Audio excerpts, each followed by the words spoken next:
Welcome to the series that takes you to the heart of America, where we give you the big picture of what actually makes this country work.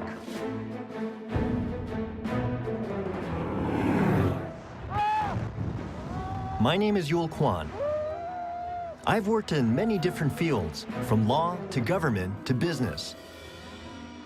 I've even won the reality show Survivor. This is impressive. But in every part of my life, I've been fascinated by the same things: systems and networks. The sheer size of this thing is incredible. In this series, I'm going to explore the remarkable systems that move us, feed us, and make our economy hum, and how we put together the materials and manpower that keep this incredibly vast and complex country working day after day, hour by hour. Watermelons, picked this morning. In this episode, we'll explore how America puts food on its table. An industrial revolution has turned our prairies and pastures into the biggest, most productive, most efficient food machine the world has ever seen. If you think of our food industry as a giant factory that's designed to feed us, what you see down there is a factory floor. But even though each part has been carefully designed, the machine as a whole has not. It produces more than we can possibly eat. Excuse me. And it pushes resources to the limit. Has the price of water been going up? Yep, just like my taxes. As demand keeps growing, the system is under pressure. Well, you're not going to have pumpkins, you're not going to have apples, and you're not going to have cherries. But Americans count on the food industry to deliver. This is a story of how that machine keeps us fed 365 days a year. This is America Revealed.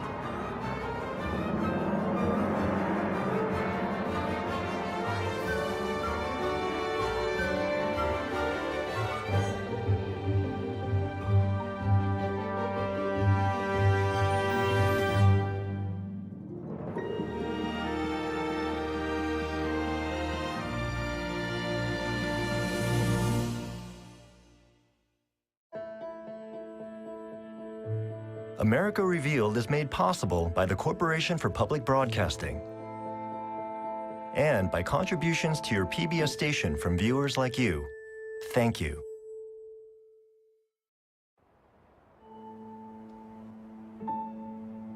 Imagine a portrait of America showing all the food we consume. Each dot you see here represents a single food outlet of a nationwide chain.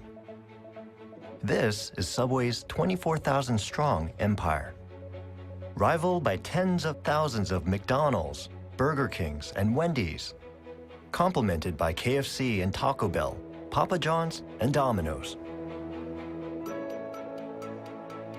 Fill out the national menu with IHOP, Dunkin' Donuts, and Starbucks, and you have just some of the brightest stars in our dining galaxy. If you'd rather cook at home, you can shop at over 3,000 supermarket chains and hundreds of thousands of independent grocery stores in the U.S. Or you can choose from bakeries, gourmet shops, and restaurants that dot our landscape from sea to shining sea. Now, here's the challenge. In order to feed us, every one of these outlets has to be supplied with food.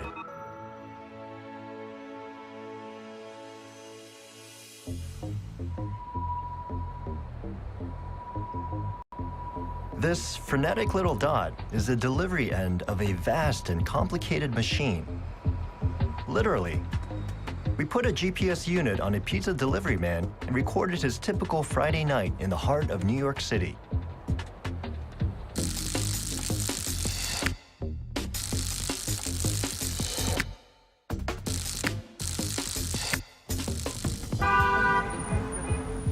This is Raju Hussain, and he works for Domino's. So how long does your shift usually last? 8 hours, 9 hours. And how many pizzas do you usually deliver? Oh, 30, 40 pizzas per night. Wow. I have one customer, they gave me $200 tip. Wait, what? I was like, wow. Pizza is an edible snapshot of American food. It's fast, it's filling, And for what you get, it's actually pretty cheap. Plus, it's completely customizable. You can get pretty much anything you want on top of the pizza. This is the final stage of the Domino's food machine. But where does it begin? Pull back a bit. Each of these streaking blue lines is another Raju Hussain, riding each night through the streets of Manhattan in a kind of crazy bicycle ballet. Like all great performances, what makes this dance possible is what goes on behind the scenes. This is Manhattan. A daily supply line brings Domino's ingredients here from a supply chain center in Connecticut. That hub supplies all Domino's stores in the Northeast region. And Connecticut, in turn, gets fed with a constant stream of ingredients. Pizza dough, peppers, mushrooms, and tomatoes, often from clear across the country. All moved by satellite-tracked, refrigerated trucks to distribution hubs spread across our landscape. And it's all perfectly coordinated so that Raju Hussain can deliver a pizza to your door, still hot and ready to eat. But the story behind this food delivery system is even more remarkable.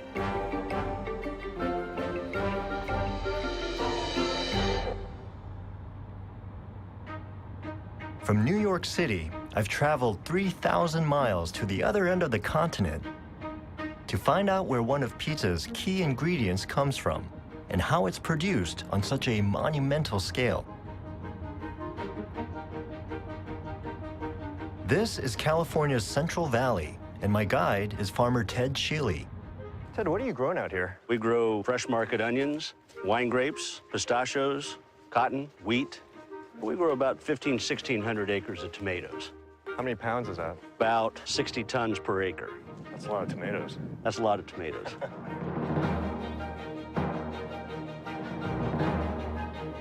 Yes, the humble tomato, the foundation of pizza sauce.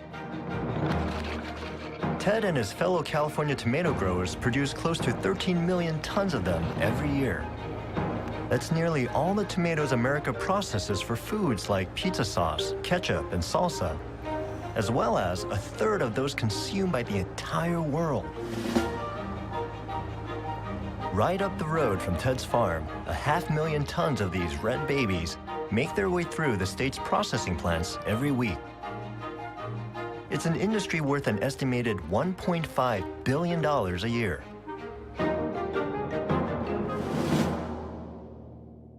But Ted doesn't just grow tomatoes.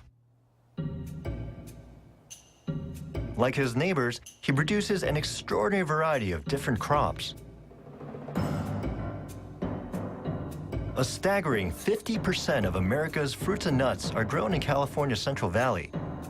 What's effectively a giant open-air food factory powered by the sun. What makes this a perfect place to grow are the terrific soils, bright sunshiny blue skies, temperatures that range 95 to 100 degrees during the summer, cooling down into the upper 60s at night. The only ingredient that Mother Nature didn't give us was the water. But I'm looking around and water is everywhere. It's not coming from the skies. This is the Central Valley today. And this, in a rare aerial survey from the 1930s, shows the exact same valley as a barren desert, the valley's natural state. It takes a lot of water to make this desert bloom. And that water comes from far away, 400 miles to the north. It's hard to believe, but this is the same water Ted Sheely uses to irrigate his tomatoes in the state's hot, dry south.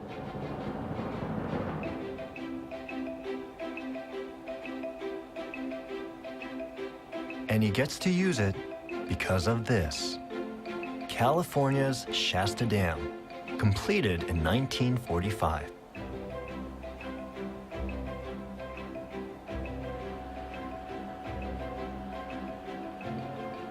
The sheer size of this thing is incredible. For California's food machine to work on the scale it does, it needs vast resources and monumental infrastructure. Right now, I'm flying over fine examples of both.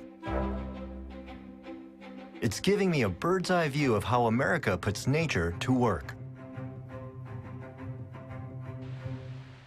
To learn more, I'm meeting up with Shasta Dam guide, Sherry Harrell. Shasta Dam is the keystone to the entire Central Valley Project, and it makes it one of the leading producers of food and fiber for our entire country. Without it, buying a head of lettuce would be an incredibly big deal. We are actually now 428 feet from where we started up above, 174 feet above bedrock, and 67 feet past that concrete is Shasta Lake. There's over 450 feet of water behind that wall. Wow. So if that wall disappears, you and I are swimming all the way down to Los Angeles. A quick swim, too. Yes, absolutely. Starting at Shasta with the Sacramento River, the Central Valley Project connects 20 dams and reservoirs through 500 miles of tunnels and canals, turning 42,000 square miles of desert into what is, in effect, the world's biggest greenhouse. It's an extraordinary achievement in terms of technology and engineering and ambition. You realize how effectively and efficiently California has managed to maximize the one resource it never really had. What California has basically done is to turn dirt into pay dirt. And to understand just how successful California's tomato crop is, all I have to do is head next door to Nevada. These are California tomatoes.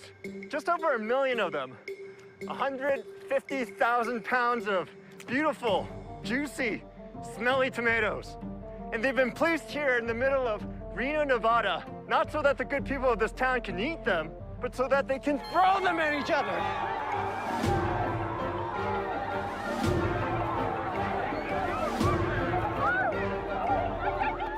Welcome to the Reno Tomatina, the country's largest annual tomato fight.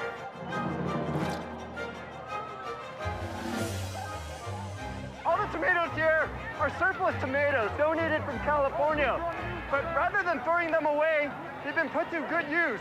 They're here to support cancer research. And everyone here has paid $10 for the privilege of getting hit in the face with a tomato. Oh. Excuse me. This is just a fraction of California's tomato surplus, but that surplus is reliable enough to make the Reno Tomatina an annual institution.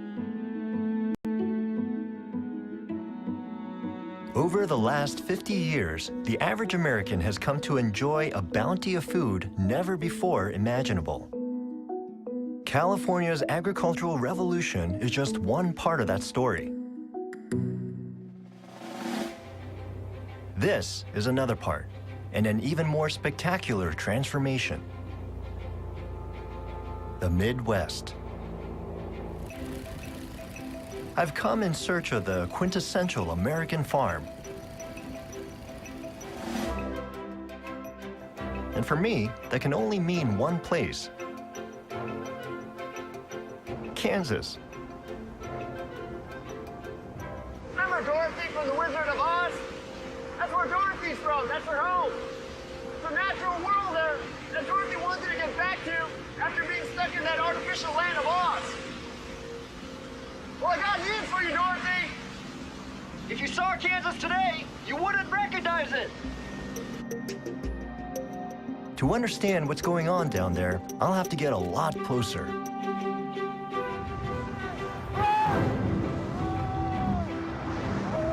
There's no place like home.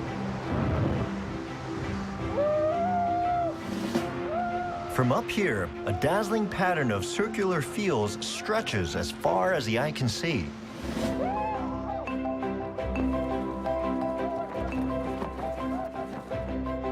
There's a good reason for this cookie-cutter perfection.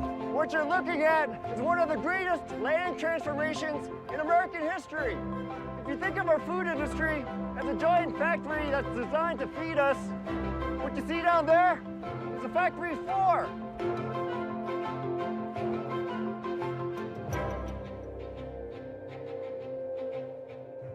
I'm dropping into Stone Acres, the model of a multi-million-dollar farm business. It's been owned by the Stone family for 4 generations. The ghost of Dorothy may be long gone, but at least Toto's still here. Toto, where are you? Toto! Along with the current owner, Greg Stone. Yuli, you made it. How was your flight? Nice to meet you, Greg. This is a satellite image of Greg Stone's farm. Just one of Greg's circular fields occupies the site of his grandfather's entire 1930s homestead. This is an aerial photograph of that same landscape in 1937. A totally different world. When Grandpa came here, there was absolutely nothing here. It was a barren prairie. He just pretty much started from zero. He had a few dollars in his pocket. The Great Depression had just kicked in, and then we had the Dirty 30s, which was a terrible time. People tried to grow wheat for a cash grain crop, a little bit of feed for the animals, just whatever they could grow to survive. Anything, you know, weeds, tumbleweeds. Tumbleweed? Yeah. That's a crop that you grow? Thistles, well, they used it to feed the animals, heat their homes, whatever. And how successful was your grandfather in transforming this into a productive farm? He was successful, but everything that he grew was basically for his family and a few head of livestock that he had. But nothing, you know, on the scale of what we have today, of course, where we feed thousands. In fact, where his granddad harvested 20 bushels from each acre of land, Greg gets nearly 300. In the last 60 years, American farmers, on average, have tripled their yield, dwarfing the productivity of every previous generation. What changed? Like, how did you get to the scale that you're at today? Well, 2 things, irrigation and commercial fertilizer. America's post-war chemical industry revolutionized farming by mass-producing key soil nutrients like nitrogen, phosphorus, and potassium. When fertilizer became available, it was an immediate miracle drug to these crops. You could inject a small amount and quadruple your productivity without doing anything else. And then came the water.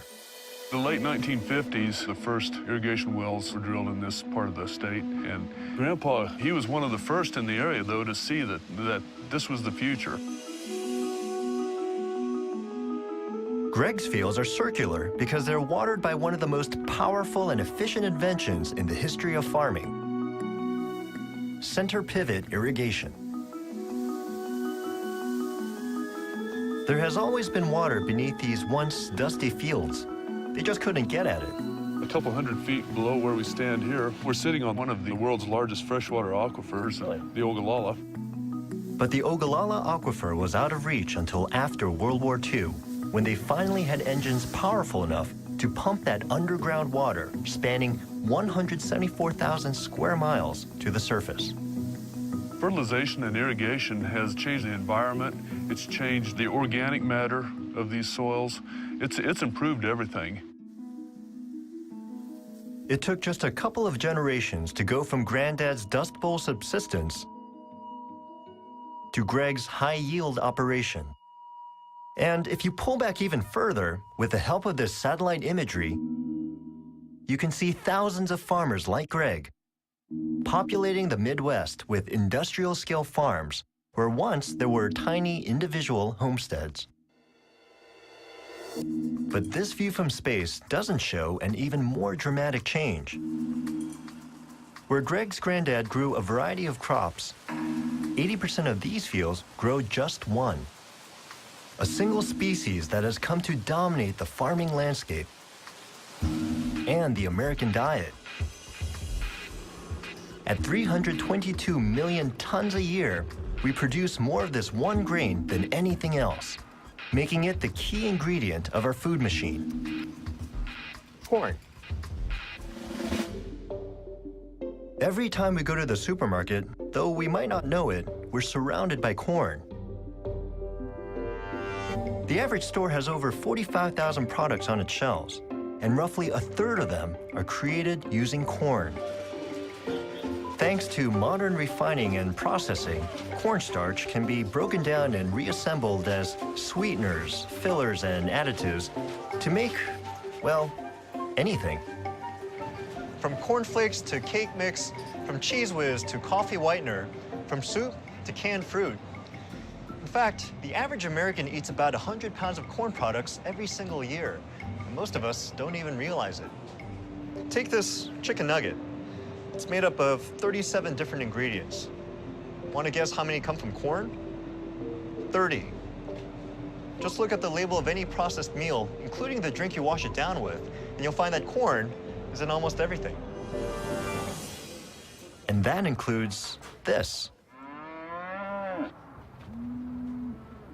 If there's a single food that symbolizes the American diet for me, it's beef. I've always imagined cowboys and great herds of cattle grazing on the open prairie. Well, the cowboys are real, and they tend real cattle. But this is the modern-day prairie. Not a blade of grass in sight. This is a CAFO, Concentrated Animal Feeding Operation, owned by JBS, the world's biggest meat company. At full capacity, it's a temporary home to more than 90,000 prime beef steers. To feed all these cattle, there's a huge factory right in the middle. It's processing industrial quantities of, you guessed it, corn. The modern feedlot business is really an extension of the corn business. Explaining the connection is facility manager Mike Thorne. We take grain that wouldn't be very readily consumable by people and transform that into a marketable product in the form of finished beef. So you're basically selling grain, except it tastes a lot better. That's exactly right. This vast quantity of corn makes it possible to produce beef on an industrial scale. Because an animal can be fed more corn, a low-cost source of calories, more efficiently here than on a traditional ranch. This cattle's kind of new, still getting used to having humans around. It's skittish. Yeah. New arrivals, like these one-year-olds, are still grass-fed. Because corn isn't the natural food for cows, it takes them a while to adjust to it. But soon, grass is phased out, and when the grain wagon comes around, it's like watching kids chase an ice cream truck.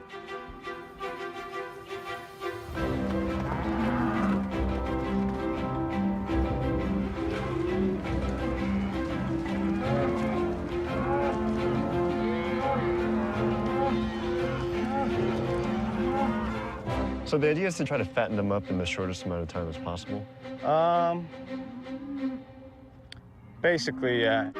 How much do they weigh when they come in? About 600 pounds. 600? And how much do they get up to by the time they get out of here? 1,300 average Wow. weight. So they double their weight. Right. So I'm trying to imagine, I weigh about 155 right now, so in 6 months I'm going to weigh 300 pounds.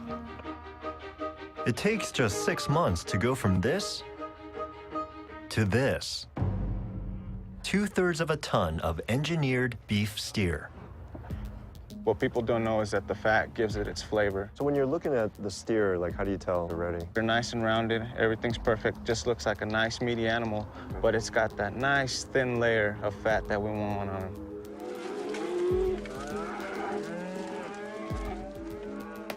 In order to satisfy our cravings for beef, nothing about these animals' lives has been left to chance. Conceived artificially from parents who never met. Injected with antibiotics to guard against disease. Their diets supplemented by growth hormones to maximize every calorie. What this guy sees is just another human. What I see is a new kind of animal. An animal bred and raised to meet the demands of the producer and the consumer.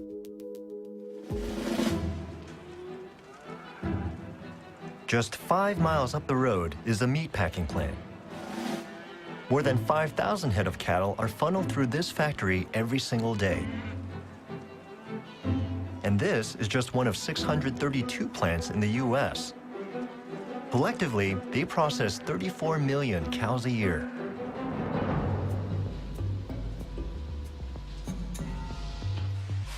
Inside, there's a cacophony of blades and saws as an army of butchers dismembers hundreds of carcasses an hour.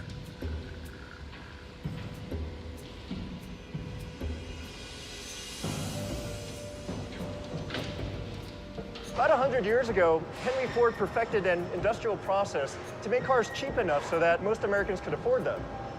And perhaps mass industrialization is the only way to make beef cheap enough so that Americans can afford that too. And where beef has led, pork and chicken have followed. Grain-fed, raised and processed on an industrial scale to give us what we want. And the rest of the world wants it too. Companies like JBS export thousands of tons of meat around the planet. And we import what other nations' food machines produce. Every year, $86 billion worth of food enters our borders, like this lamb from Australia and New Zealand crossing the Pacific, and every variety of fruit and vegetable. This globalized food market means we can expect to eat what we want, when we want, regardless of season or distance from the food source. With all this choice, how do we decide what to eat? The most important word in menu development is craveability. Scott Allmendinger is a food writer and industry expert. Joel Fierman is a wholesale supplier here in New York City. As they know well, the food retailers study and shape our tastes. 30 years ago, restaurants were almost exclusively celebration food. This is our anniversary or somebody's birthday, and we'll go out and we'll have a big steak, and that will celebrate the occasion. The American public, through affluence, started to say, I like that food, I want that food, I crave that food, and over 30 years, the American public has started to eat more and more and more of the celebration foods as part of their daily diet. But it's not just about satisfying our cravings. Food manufacturers are always coming up with new product ideas to stimulate appetites and demand. In any industry, everybody's looking for that next big hit. And you can create craveability with almost anything. Outback Steakhouse did it with one simple ingredient. Perfect example is the bloomin' onion. You take an onion that has a price point of maybe 32 cents per pound, and you turn it into this product. This is an onion? That was a rather large onion that they've sliced and soaked in buttermilk and batter and deep fried and created into bloomin' onion. It sells quite a bit. It becomes a commodity, it becomes an item that the consumer wants. When something like the bloomin' onion hits big, the impact is felt all the way back to its source. These are onion fields in Central California. Remember farmer Ted Sheely? In addition to all his other crops, he's an expert at producing bloomin' onions. 1,500 tons of them every year, precisely to his customers' specifications.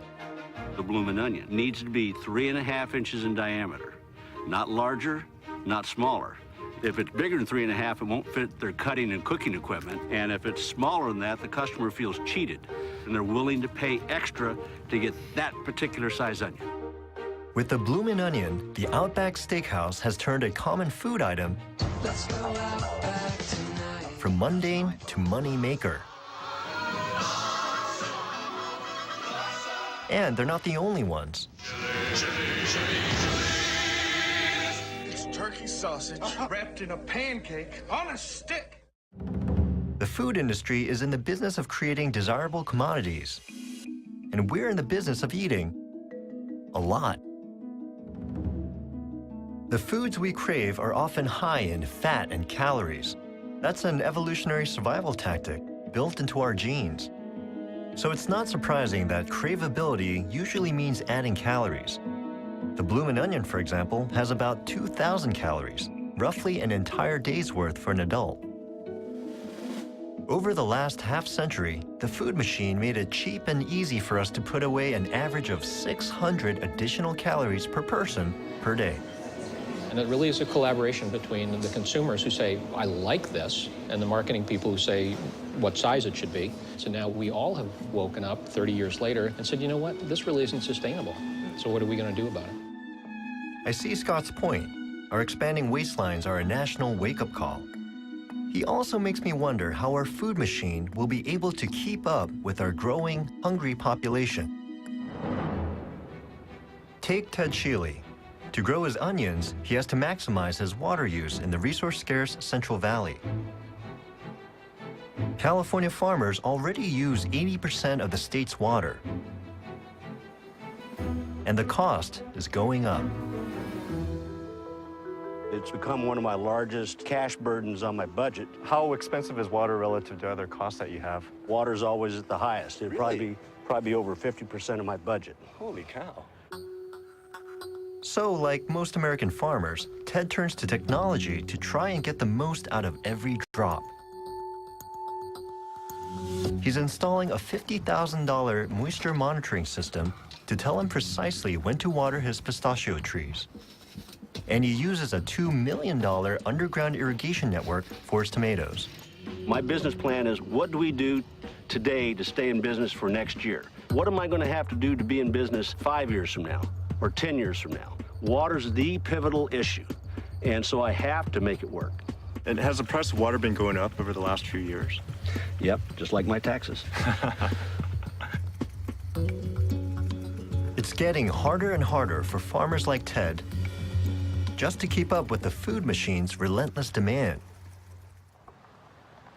As for our Kansas farmer, Greg Stone, his corn growing operation is under attack. The threat is so serious, he has to hire a professional to comb his fields every week. Because his multi-million-dollar business is a monoculture, a farm made up of a single crop, it's more vulnerable to invasion by a tiny killer. This is where they bore into the ear shank, and you see the damage here. They could actually tunnel up into the ear, and then they lay their eggs, and then their larvae feed on the corn and complete the cycle. There he is. That is a multi-billion-dollar corn pest right there in his hand. This is a European corn borer.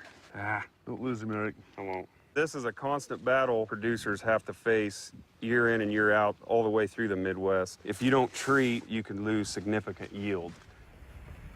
So Greg calls in an airstrike.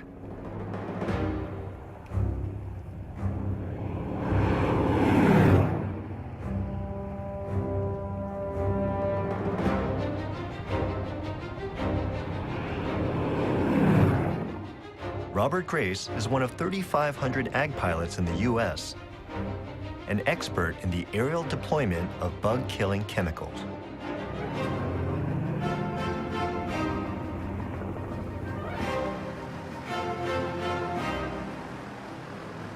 Ag flying is a different type of flying than virtually anything else because of the precision and closeness to the ground. We're typically 8 feet off the ground, traveling 120 to 150 miles an hour, using GPS navigation that will give us guidance to within about 1 or 2 feet.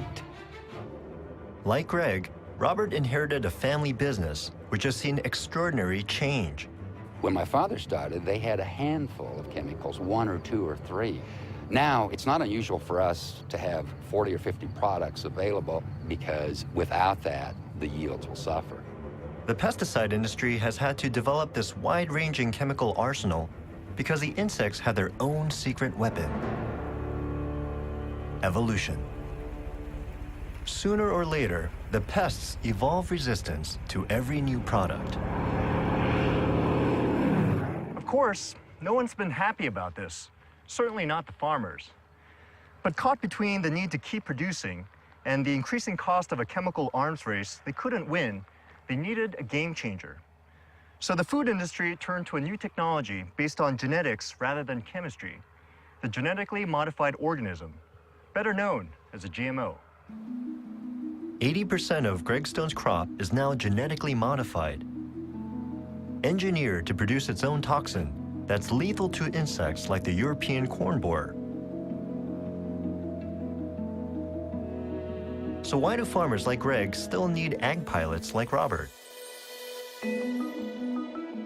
This is a picture of Robert's work, recorded over a period of 2 weeks by a GPS unit we attached to his plane. He's still spraying, just not as much as before. Unfortunately, some corn borers are resistant to the toxin that the GM corn produces. Robert's job is to make sure those bugs don't take over the gene pool. Between the GM toxin and the pesticides, the system is working, at least for now. All this modern technology means farmers today produce vast quantities of crops. Now it's late September, harvest time. And farmers need a 21st century workhorse to get this enormous job done. I've come to get a hands-on lesson in modern farm machinery with specialist harvesting company Salmons Adventures. Hey, Roger. Yo. Whoa, these suckers are huge. And its boss, Roger Salmons. We're going to teach you how to drive it today. It's a little bit bigger than my Prius, but I'm game.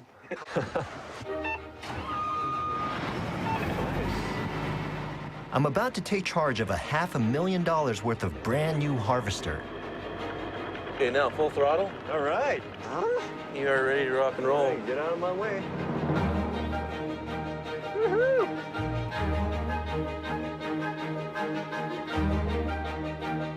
In fact, Roger's happy to let me lead the pack.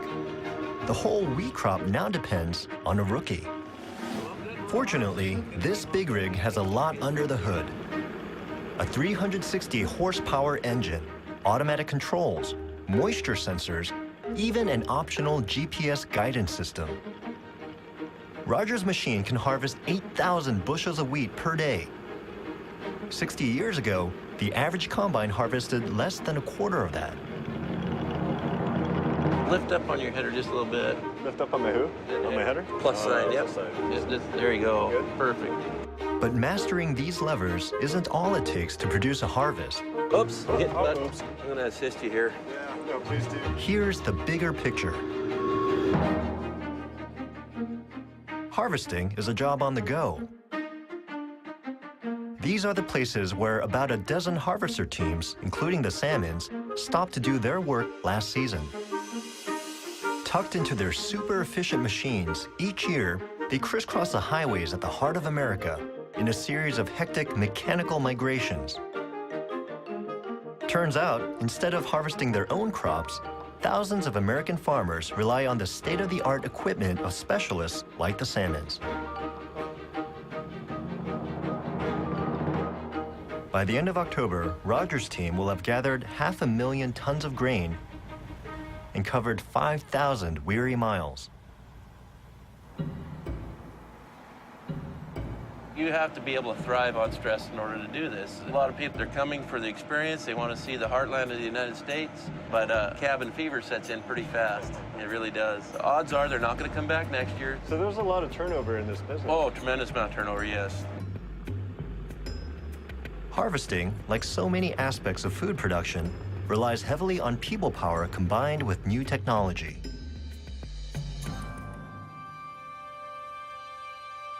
But sometimes, nature's way is the only option.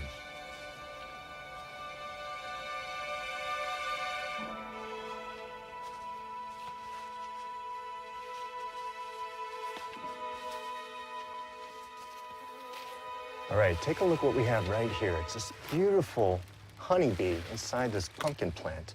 It's rolling around inside, sucking up the nectar, but while it's doing that, it's getting all this pollen all over its legs and the rest of its body. It's a beautiful sight, and it shows in action this delicate relationship between the honeybee and the flower itself that's absolutely critical to making sure that this turns into that. Even high-tech farmers haven't come up with a better method for pollinating the produce. But there aren't enough wild honeybees to do the job. Enter long-distance bee trucker David Heckenberg. We truck bees all over the United States. 1st of February is the big trucking trip to California to pollinate almonds. California is the country's biggest producer of almonds. But they couldn't grow a single one without the work of beekeepers like David. There's only 2 million hives of bees left in the United States. And it takes 1.5 million of them to pollinate the almond crop. Then the bees leave California, and we truck the bees on to Georgia to the woods to get some clean food into them. David has to give them a kind of bee detox because the California almond trees had been treated with 7,000 tons of pesticides. And then our next pollination is apples in Pennsylvania in the middle of April. Once the apples are over, these bees all go to Maine to pollinate blueberries. And then pumpkins start mid-July. These bees we're sitting here looking at, this is Friday. Went to Allentown, Pennsylvania last night and picked up 2 truckloads of bees and got home at 2:30 this morning, and here I am talking to you now. By the end of their journey, David's bees have traveled 8,500 miles and pollinated an estimated 5,000 acres of America's produce. But these bees are facing a mysterious threat. This hive of bees, it looks really good today, within a matter of 10 to 20 days, just disappears. There's nothing left. The bees are gone. It was David Hackenberg who first alerted the world to a phenomenon called colony collapse disorder. Are they dead? It's a mystery. All that's left is the combs, the honey. It's just like somebody took a sweeper and swept them all out of there. Oh, so what's causing this? We have a lot of scientists around the world working on it. We believe that it's environmental stress. All the pesticides. Pesticides. We have systemic pesticide in the seed, and it grows up to the plant to protect that plant. Some of that is getting in the flower. Right. And the bees are bringing that home, and then we see all kinds of weird things starting to happen. Don't swallow. Oh, I'm putting smoke in your. Sorry about that. A lot of people agree with David's theory, but the scientific jury's still out on exactly what's causing colony collapse disorder. David doesn't know how bad this year will be, but long-term, the prospects aren't good.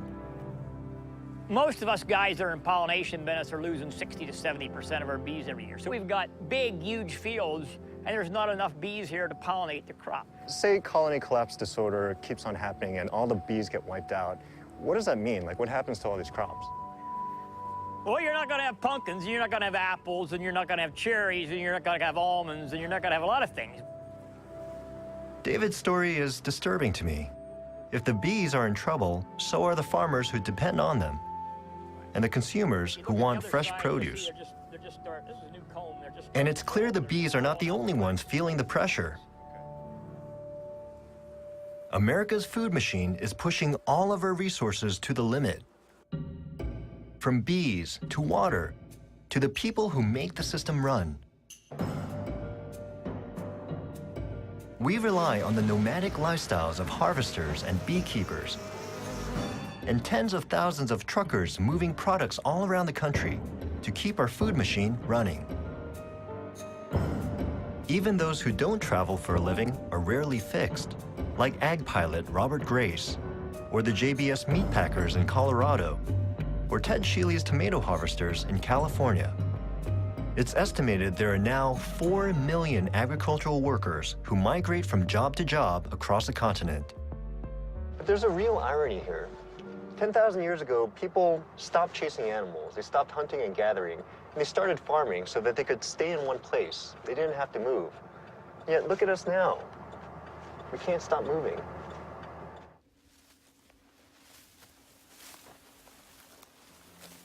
One reason that ag workers have to cover so much ground is that these days, there are a lot fewer people available to do those jobs. A century ago, 1/3 of us worked and lived on farms. Now, it's barely 2%. For the first time in human history, just 2% of the population can feed the other 98%. And a lot of farmers like Greg Stone will tell you that technology has made their work a lot easier. The human element is becoming less and less of a factor. And that's good because it doesn't matter if the sun's up, down, or if it's cloudy, or if it's Sunday or Saturday. It has eliminated a lot of the need for skilled humans. Sounds pretty different from what your grandpa did. I mean, would you consider yourself to be a farmer now? No, I'd be more of an input-output manager. But I do wonder all the time, what would Grandpa think of this? You know, it'd be fun to see his reaction. So it'd be cool. The original self-sufficient farmer who laid the foundation for America's growth has largely disappeared from the Midwest.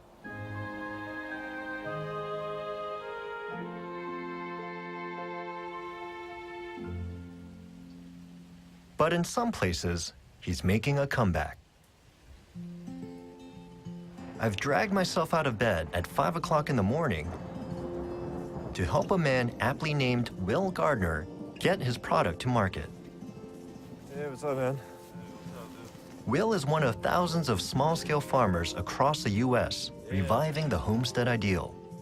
You don't want to get too close to the soil line because I want the growth to still continue. So I just chop it off right here. You know, it's pretty tasty, man. A lot of people at the market love it. This is real back-to-basics farming, and some think part of a new green revolution. How'd you get into this in the first place? I just wanted to save money, you know, eat healthier. Figured it'd be a lot cheaper for me to grow the vegetables that we eat on a daily basis in my backyard, you know, simple stuff. And it just became addictive. They're very tasty. Do you use any, like, pesticides? No, just compost, man. So I put a lot of compost. I should have asked you that before I stuck that in my mouth. The amazing thing is, we're not in deepest rural Pennsylvania or even suburban New Jersey.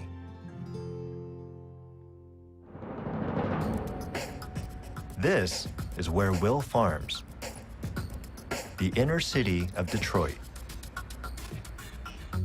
Among its many problems, this area is a food desert, a place where it's hard to find groceries, let alone fresh produce. Although the surrounding neighborhood looks like an urban war zone, in fact, it's reverting to its rural state. This is an aerial photograph of the packed landscape of central Detroit 70 years ago, at the height of its industrial boom. As the city's economic fortunes decline, an estimated 44,000 lots of that land have been abandoned, quietly turning into green space, where 16,000 urban farmers, like Will, are now planting the seeds of an alternative agriculture. It's a great feeling. I feel that I'm part of something big that's happening in the city. You know, it's more personal. People come down there and volunteer just to be able to connect with your farmer.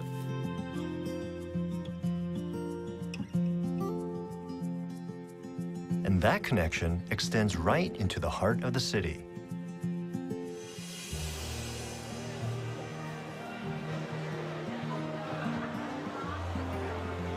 $4, ma'am. Thank you very much. Eastern Market in downtown Detroit, where Will sells his produce, is the biggest of its kind in America. Watermelon, salad greens, fresh kale, picked this morning. And after half an hour, immersed in the amazing vibe of this place, I realize how different this approach to feeding people is from what I've seen on my journey. Picked fresh from a local garden run by my friend Will. Local, where the food machine is global. Organic, rather than powered by chemistry and genetics. And produced on a grassroots, rather than industrial scale. I think it's great there are alternative ways that we produce the majority of the fruits and vegetables that Detroiters need to be healthy. Ashley Atkinson runs Greening of Detroit, a nonprofit that promotes urban farming, not so much as a lifestyle, but as a way for both farmers and customers to thrive. Local farmers, Michigan farmers, don't have a lot of resources to compete with industrial agriculture. And places like this actually bring together consumers and producers, trying to not only provide, fresh fruits and vegetables to the community, but make a living. Is it working? It is working, absolutely. It is even more of a powerful argument for how important urban agriculture is for the city of Detroit. There's something kind of nice about this reconnection of land and people. And local organic food is reshaping diets, not just here, but all across the country. How far it can ultimately go, however, is open to question. After all, how many small-scale farmers like Will Gardner would it take to supply every one of these food outlets, even if America found craveability in local greens and grass-fed meats? In spite of its problems, our food machine meets this challenge and feeds 300 million Americans every day.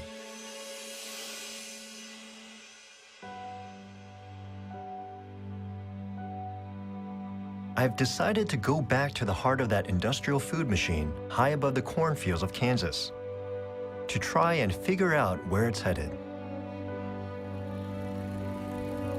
I'm taking a ride with Robert Grace in the Boeing Stearman his dad flew when he started the family crop dusting business after World War II.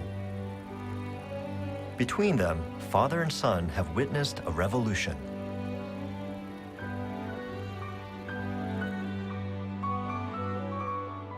When you have an increasing population, automatic, you have to have larger and larger yields every year, forever. The food machine that Robert's dad and Greg Stone's granddad helped create some 70 years ago would be unrecognizable to them today. To sustain us, that machine faces many challenges. Maintaining this infrastructure we have to pay for that maintenance. So as that canal infrastructure ages, our cost is going to continue to rise. As our tastes evolve, craveability doesn't have to lead to more bloomin' onions. Trends are going to change again because now America is moving away from that high-fat diet. So we're going to see all these trends change again. New voices are growing louder, reviving old ideas. Something had to be done, and like I heard that silent cry for help, and you know, I felt that we have some space out here I can contribute. For most of the time that humans have walked the earth, the biggest threat to human life was hunger. In 21st century America, our food machine gives us more food than most of us will ever need. But it's not just about producing more calories. The question we now face is, how can we feed ourselves in a way that's healthy for us and sustainable for the environment? I think the future is very bright for agriculture. These crops we grow today will not look anything like they do now in 5 years. And that's part of the fun, to be part of that. One thing's for sure. As this revolution continues, our food industry will have to reinvent itself, as it has done so many times before. To keep food on the table, we're counting on it.